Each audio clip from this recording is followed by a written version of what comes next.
Welcome back to the channel, everyone.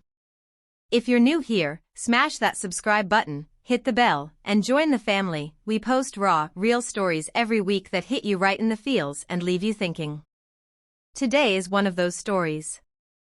Betrayal, ambition, financial secrets, and the sweetest.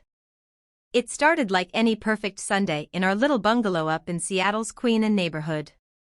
You know the vibe, fog rolling in off Puget Sound, the Space Needle just visible through the mist like some futuristic dream.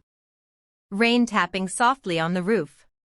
My husband, Alex Thompson, had been my everything for 8 years. We met at a tech conference back in our 20s. He was the driven software engineer hustling his way up at Apex Innovations, and I was the freelance graphic designer building my business one pixel at a time from our home office. That morning, Alex walked in barefoot with my favorite coffee mug, black with just a splash of almond milk and a hint of vanilla, exactly how I like it. The smell mixed with that fresh Pacific Northwest rain coming through the open windows. "Morning, gorgeous," he whispered, sliding back under the down comforter. His arm wrapped around me like it belonged there, warm, familiar, safe. I snuggled in, breathing in his cologne, that woody citrus scent he'd worn since our honeymoon in Hawaii. "You remembered the vanilla?" I teased, tracing little circles on his chest. "Always," he said softly. "Wouldn't dream of forgetting. Those small rituals, they got us through everything." His layoffs, my mom's long cancer battle, the endless grind of adulting. We weren't millionaires, but we were building something real. Our joint checking account sat at $68,432, mostly from my design projects, $1,500 for a logo, $2,000 for a full website overhaul, and his steady paycheck. Savings? $15,672, all earmarked for the dream California road trip we'd been talking about for years. "I've been daydreaming about the trip," I said, pulling up apps on my phone. "What if we rent an RV, hit Big Sur for a week, add wine tasting in Napa? Splurge a little?" He paused, just a tiny flicker in his eyes. "Sounds incredible, but it's pricey. Work's been crazy. Sarah Klein's been reviewing my code non-stop for the promotion. Not sure about extra time off." Sarah Klein. His VP of engineering at Apex. Sharp, ambitious, always in killer blazers. He'd been mentioning her name more and more lately, professional respect mixed with something I couldn't quite place. Stress, maybe. Admiration. "You deserve it," I told him, watching his face in the morning light. "That app redesign you led? The one that jumped user engagement 40%? It won the industry award. Sarah would be crazy not to promote you." He gave me that half smile. "You always believe in me more than I believe in myself." "That's what partners do," I said. And then I remembered my surprise. For weeks, late nights after client calls, I'd been building him a custom digital portfolio. Interactive slides of his best projects, QR codes to our favorite date night playlists, animated timelines of our life together. The first code commit on our wedding anniversary, the automation script he wrote to fix my invoicing during a dry spell. I handed him the USB wrapped in shiny metallic paper. "Open it." His eyes lit up as he plugged it in. "Emily, this is insane. You did all this? The animations, the links, it's perfect for client pitches." "Every single pixel," I whispered. "So whenever you're in those big meetings, you'll remember I'm in your corner." He pulled me into the tightest hug, almost desperate. "I don't deserve you." Back then, it felt like love. Now? I know it was pure guilt. After brunch, avocado toast, fresh eggs from the market, Alex disappeared into his home office for a quick team sync. I sat at the kitchen island with our finances. I handled the money, tracking my freelance income, averaging $7,200 a month from Silicon Valley startups, paying bills, optimizing everything. Automatic payments for his Spotify Premium, Hulu, that fancy gym membership he said was essential for stress, meal kits for late nights, even Uber Black for client dinners. How's the budget? He called. Solid, I said. Promotion could let us upgrade to first-class flights. Can't wait, he replied. Then his phone buzzed. Sarah just scheduled a Sunday review. Unusual, but she's all about results. I admired her hustle. I'd love to meet her someday. His expression flickered. She's not really social, focused on the code. I let it go. Then, at 3:07 p.m., while on a client call, my phone exploded. Got the promotion. Senior engineer. Sarah made it official. Celebrate tonight, love you. I screamed so loud my client laughed. After hanging up, joy hit hard. I wanted to surprise him, grab Fusion takeout, show up at the office with the portfolio in person.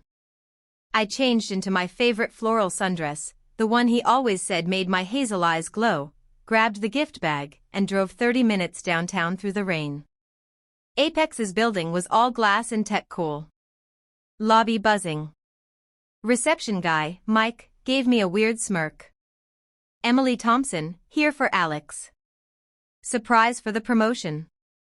He's upstairs with Sarah. Thanking her, I'm sure. The tone twisted my stomach, but I headed up. Executive floor, quiet halls, modern art. Voices from Sarah's corner office, Alex laughing, her low, warm reply. Door cracked. Alex? I pushed it open. And there it was. My entire world shattered in 1 second. Alex had Sarah pressed against the floor-to-ceiling windows overlooking the sound, kissing her with a passion I hadn't felt from him in years. Her blazer half off, his hands in her hair. It wasn't awkward or new. It was practiced. Intimate. Familiar. The gift bag slipped from my fingers.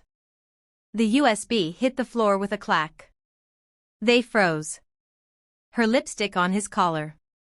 The way he held her face, the same way he'd held mine. I didn't scream. I didn't cry. I just turned and walked out. Legs numb. Elevator down in silence. Memories flashing, our lakeside wedding vows, late-night coffee runs while he coded. His text popped up, meeting running long. Home late. Celebrate tomorrow? XOXO. I drove home through pouring rain, every red light a taunt. The late nights, the new cologne, the gym obsession, all for her. Our bungalow felt like a stranger's house. Travel brochures mocked me. I sat at my laptop, joint account, $68,432. But I had my own accounts, freelance LLC $22,147, emergency fund $9,876, inheritance investments $14,321. He never knew how much I carried us.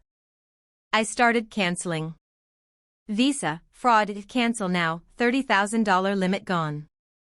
Amex, Nordstrom, Best Buy, gas card, all gone. Subscriptions, Spotify, Hulu, gym, meal kits, cut. Called my locksmith friend, emergency rekey, all doors. New keys by sunset. Then evidence. Bank statements showed my designs funded 65% of everything. Charges, dinners at places he'd never taken me, hotels from conferences, voicemail, Alex, left your charger. Can't wait for our next debug session. Sarah's voice, dripping. Marcus sat silent. That broke me. Divorce filed. I offered fair, 50-50 custody, split assets, no fight over inheritance. He seemed on board. But now, this robot? A message? That night, Ethan asleep, I examined it closer.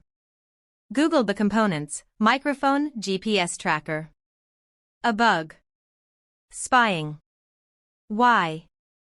Heart pounding, I bagged it, hid it. Called my lawyer, Elena Ruiz, next morning. Her office in downtown Chicago smelled like strong coffee and resolve. I showed photos. Rachel, this is big, she said, eyes narrowing. Then, Marcus rejected 50/50ths. Wants full custody. Claims you're unstable, unfit for finances. The room spun. Full custody? For control of Ethan and the trust. Clarity hit. The bug was recon, dirt gathering. Elena, gather proof, gambling texts, statements. I nodded, fury rising. They wanted war? Game on. A week later, it was Dad's birthday bash at Marcus's place in the suburbs. Gloria and Harold flew in, all smiles like innocent grandparents. I dreaded dropping Ethan off, every instinct screaming no. But blocking without cause? That'd paint me unstable. So I prepped. Slipped a kid's smartwatch on him, cute, colorful, with an SOS button linked to my phone. If anything feels off, press this, it calls Mom. He nodded, big eyes serious. Okay, Mom. Marcus arrived for pickup, casual as ever on my porch. Hey, co-parent champ. Swung Ethan up, handed me an address, pick up here, 5 p.m. I eyed him, text when en route. Sure, he grinned. They drove off. Hours dragged, I paced, cleaned, refreshed my phone. At pickup time, I arrived, a strip mall lot, empty. No party signs, no cars. Heart racing, I circled, called Marcus's voicemail. Texts, where are you? Silence. Panic built. Wrong spot? Late? Then my phone buzzed, SOS alert from Ethan's watch. Location, Gloria and Harold's rental in Evanston. Bile rose, I sped there, calling 911 en route. Friday came. I dressed sharp, black pantsuit, emerald necklace from a big win. Practiced, this is for theft and betrayal. Your clueless wife just coded her own future. Auditorium full. Alex on stage, confident, diving into AI. Sarah smiling beside him. Mid-sentence, process server Elena approached. Alex Thompson? You've been served. Envelope hit. Adultery, financial fraud, asset theft. Emails, audio, everything. Room went dead silent. He stammered. Sarah looked over his shoulder, horror. I stood. That's for stealing from our marriage and our accounts. Turns out your small potatoes wife upgraded her game. Gasps. Investors whispering. Board members frowning. Security walked me out, but the bomb had detonated. By nightfall, Apex fired both for violations. Alex's texts, Emily, it was a mistake. Please talk. Blocked. Court was fast. I got the bungalow outright, 70% of assets, $47,902, $4,500 per month alimony for 3 years, $25,000 punitive damages. Sarah's career imploded, she left tech. I relaunched my firm, tripled clients. Took that road trip solo, convertible, wind in my hair, Pacific Coast Highway. Lessons? Trust, but verify. Build your own empire. When betrayed, don't just get mad. Get everything. What a wild ride, right? If this hit home, like, comment your thoughts, what would you have done? Share with someone who needs to hear it. See you next time. Stay strong, stay empowered. Peace.